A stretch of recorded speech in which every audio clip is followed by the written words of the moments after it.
Não se pode debater mais nada nesse país, né, que você rapidamente é rotulado de alguma coisa. Isso também deu grande repercussão em redes sociais. E o senhor já defendeu o controle de mídias sociais. No faroeste digital que nós vimos, a expressão que o senhor usou, e que pode até ter razão. Mas o senhor defende um controle dessas mídias que assusta os usuários, assusta quem vive, quem ganha o pão de divulgar conteúdos em redes sociais. E que muitos que estão até hoje por decisão monocrática, sem ter o seu ganha-pão, com medo de postar alguma coisa. O sintoma de que a democracia não está numa situação de normalidade, senador Flávio Dino, é parlamentares que têm que medir as palavras. Numa tribuna do Senado, da tribuna da Câmara dos Deputados, por receio de virarem réus. Ah tá, então eles poderiam simplesmente subir no plenário do Senado ou da Câmara dos Deputados para falar o que querem, cometerem crimes, atacar a honra de pessoas?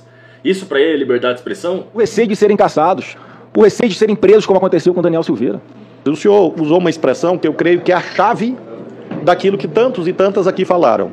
O senhor usou a seguinte expressão: todos têm que medir as palavras? Sim, claro. Esse é o ponto. Essa é a diferença fundamental. Enquanto todos não medirem as palavras, é claro que haverá perpetração de crimes em série. Isso vale para as redes sociais, o senador Petecão acabou de descrever. Se nós abrirmos nesse momento as redes sociais, e qualquer um aqui para amostragem, ou mesmo as minhas, nós vamos encontrar as coisas mais abjetas, impronunciáveis, criminosas, sendo escritas. Então o problema não é que medir a palavra esteja errado, como o senhor disse. É o contrário. Medir as palavras é o certo. Eu tenho absoluta certeza que o senhor faz isso em casa e todos nós devemos fazer na vida pública. Claro que não basta. Lembremos, senador, que mesmo a relação de maior intimidade e privacidade que existe, que é a relação amorosa, é regulada juridicamente. O casamento é governado por regras. A relação amorosa que se estabelece, ela é regulada pela Constituição, pelo Código Civil. A relação de pai e filho é regulada por leis. O senhor não pode fazer o que quiser em relação aos seus filhos. Ora, se todos os âmbitos da vida humana têm regulação, onde está escrito que só a internet não pode ter?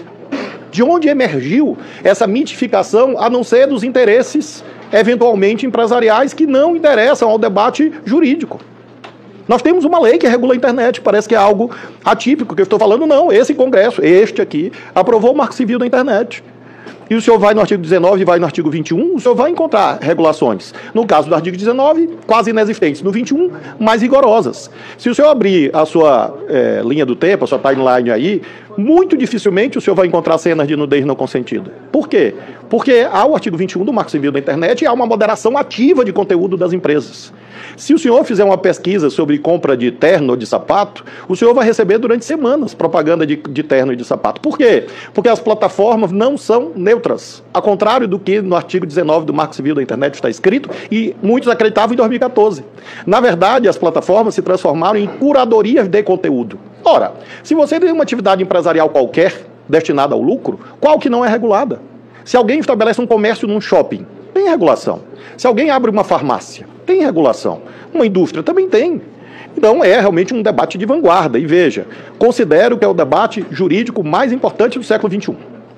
Porque nós estamos no limiar do perecimento das condições de se realizar eleições, com o abuso da inteligência artificial. Todas as senhoras e os senhores sabem disso. E não vai haver regras? Imaginemos a inteligência artificial servindo, como hoje há nas plataformas, a incitação de crimes. Eu vi, senador, incitação de suicídio de jovens. Eu vi jovens chantageando outros jovens. Eu vi meninos chantageando meninas para praticarem atos de vilipêndio sexual. Os seus filhos estão expostos a isso e as crianças e jovens do Brasil estão expostos a suicídios sendo transmitidos ao vivo. Isto é ditatorial, tratar disto? Ou é preservar os valores mais sagrados que a civilização humana conseguiu erigir? Da vida, da integridade física. Então é isso que eu sustento, e sustento com convicção, a partir de critérios jurídicos. Nenhuma atividade empresarial é desregulada. Nenhuma atividade humana é desregulada. E não há argumento de intimidade e privacidade. Porque no recesso do lar há regras jurídicas. Os homens podem bater nas suas esposas? Os homens podem matar suas companheiras? Não. E alguém vai falar de liberdade? Para matar? Para discriminar? Para ofender? Para crianças, repito, crianças serem vítimas de toda sorte de abusos. E aí, de fato, eu tenho uma convicção jurídica veja, jurídica, de que o caminho da União Europeia é um caminho virtuoso. A União Europeia, que é o berço, junto com o Oriente Médio, da civilização que nós construímos nas Américas. A gente tem que perseguir são os criminosos, não são os instrumentos. Se alguém usa a internet para cometer um crime, para incentivar suicídio, para fazer cometer qualquer crime que seja, a impunidade é que é o grande problema. As pessoas ficam impunes. As pessoas têm que ser investigadas e punidas na sua proporção. Não é a internet que faz isso, são pessoas que fazem isso. Assim como é equivocado achar que um instrumento, arma de fogo, que gera violência, não é. A arma não atira sozinha. É um criminoso que usa ela mal, ilegalmente. Esse é que tem que ser punido. As premissas estão erradas, do combate é um problema. Me valer aqui do direito de tréplica para lhe convidar a uma reflexão. O senhor diz assim, tem que ser perseguidos os criminosos e não os instrumentos. Com todo respeito, senador.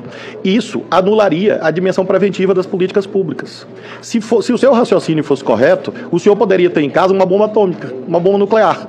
Porque se os instrumentos não interessa a posse dos instrumentos, não haveria prevenção. E apenas uma atividade puramente repressiva. Ora, eu tenho outro sistema de crenças. Entre esperar uma criança ser violentada e para apurar o crime, eu prefiro prevenir para que a criança não seja violentada. Entre esperar que uma pessoa seja vítima de instigação ao suicídio para apurar quem instigou, eu prefiro lutar para evitar o suicídio. Entre